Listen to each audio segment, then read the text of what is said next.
Rileeshinshiippii keessatti jaalalleen keessi miidhamuu keessan ati immoo dubbattee jennaan caalatti dubbachuma keessaniyyuu akka ajaa'ibaatitti ilaalee deebisee dubbachuu keessaniinuu si miidhaa jira. Miidhaa lammataa yoo ta'e namni ati waliin jirtu kun narrasistik ta'uu danda'a. Asumaan immoo nagaa isin hin daganne ani Qorsaa Fayyisooti baga nagahaan dhuftan jecha YouTube keenya kana subscribe godhaadhaan jalqaba. Warri haaraa taatan warri maatii taatan immoo anaa dhufu jenneetiin jirra. Narrasistikiin maali jechuun keessan hin oolu. Narrasistik jechuun amala adda ta'e kan ogeessa fayyaatiin yookaan immoo terappii garagaraatiin yoo yaalame malee kan akka ilma namaa tokkotti nama miidhuu irraa waan hamaa yoo hojjete jedhe hamaa san amanee dhiifama gaafachuu irraa nama fagaateedha jechuudha. Akkasumallee nama ilma namaa kanaaf bakka xiqqishuu bakka rifannoota waan jedhamu hin agarsiifne jechuudha. Bakki ilmi namaa yoo ilmi namaa tokko miidhamee argu ilmi namaa hunduu hin rifata. Garuu isaan keessa bakki rifatu sun hin jirtu jechuudha. Hin qabanii jechuudha. Kanaaf ilma namaa miidhuu keessatti bakka guddaa qabu. Especially relationship keessatti jechuudha. Amala kanneen immoo namoonni narrasistoota kanneen irratti beekuu danda'an nama maxxanatti isaa wajjin jiraatu qofoodha. Tarii haadha manaa, tarii jaalallee yoo taate qofaadha malee nama kana soosaayitiin yookaan immoo namni naannoo jiran isaan irraa amala hamaa ta'e kana, amala summii ta'e kan isaan irraa tasumaa beekuu hin danda'an. Maal jennaan isaan yeroo kamiinuu hawaasa biratti akka nama addaatitti ilaalamuu waan barbaadanii fi wantoota garagaraatiin haala garagaraatiin nama addaa ta'anii dhihaachuudhaaf yaaliin isaan hin goone hin jiru jechuudha.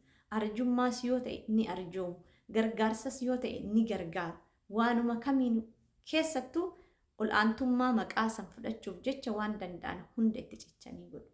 Garuu namoonni kunniin nama wajjin jiraatan haadha manaa, jaalallee akkasumas nama itti dhiyeennaan baay'inaan wajji jiraatan hedduu miidhuu danda'u.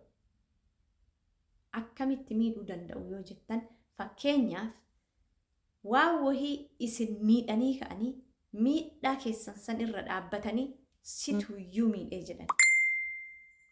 Even si dhayanii si madeessanii dhiigni yoo akkasirraa akkanatti yaa'uutu arganiyyuu anatu si miidhee dhiifamaa jechuu irra inni si miidhuu saniinuu akka ati sababa taates si deebisanii mataa kan kee akka xiinsammuun kan kee si miidhamutti si dhahuu jechuudha sammuu kan kee. Ilmi namaa immoo waan akkasii saniin yeroo baay'ee yoo dammaqina hin qabne namni hedduun ni miidhama.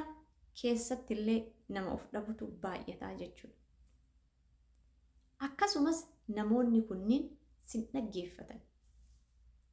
Waan ofii fedhan qofarratti waan xiyyeeffataniif ati miidhaa qabaattee miidhaa keessa itti himattee rakkoo kee itti sheer godhattee homa takka isaanitti hin fakkaatu.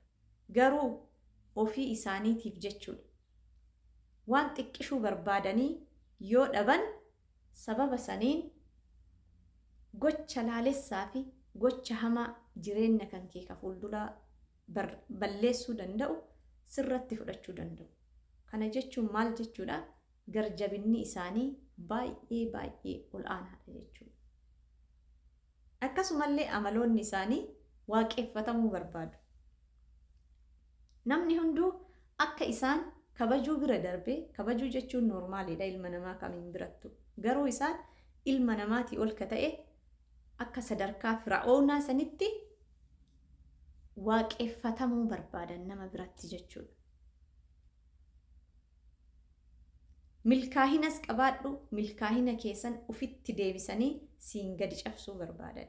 Gaarummaas qabaadhu, gaarummaa keessan sirraa otoo danda'anii fudhatanii ufitti deebisanii saniin of dhaaduu barbaadu. Walumaa galatti isaanii amaloonni isaanii adda ka isaan taasisu akka namni tokko isaan malee hin jirretti baay'ee yaadanii baay'ee salfishiidha jechuudha. Ilma namaa kanaaf bakki isaan qaban xiqqishumallee rifannaan isaan qaban takkalleen hin jirtu jechuudha. Bakki baay'ee rileeshinshiippii keessatti namoota hedduu itti miituu fi itti cabsitu achirratti jechuudha. Yoo dammaqinaan yoo ofirraa hin ilaallee ceesisa booda walitti deebina.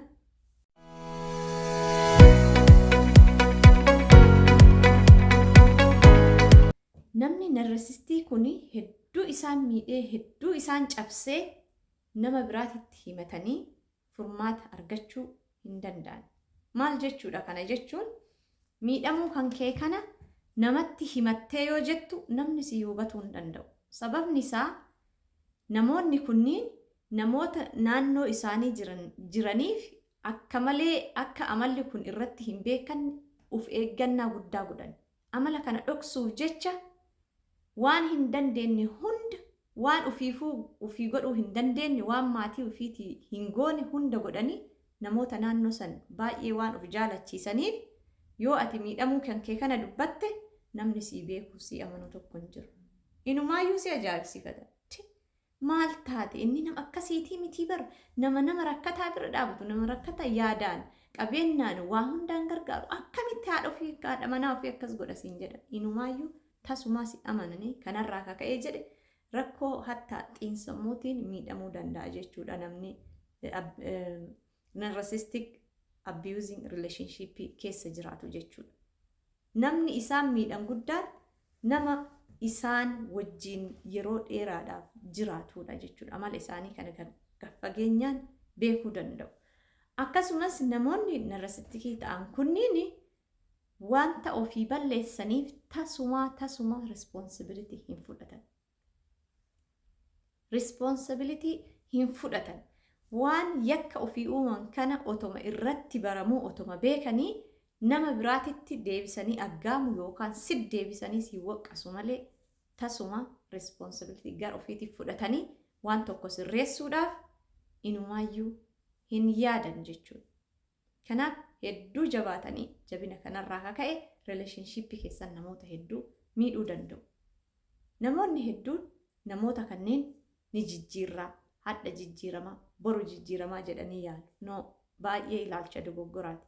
Namoonni kunniin si jijjiiranii ati eenyummaa kee ka dhugaasa irraa nama dura ismaartii yoo taate jiraatte akka ati nama wallaalaa taatu godhanii si jijjiiran malee akka ati nama waa xiinxallu yoo taate xiinxala san dadhabdu godhanii sammuu kee kana dadhabsiisu malee ati isaan jijjiiruu hin dandeettu. Isaantu si jijjiiree gadi si deebisuu danda'a malee jechuudha.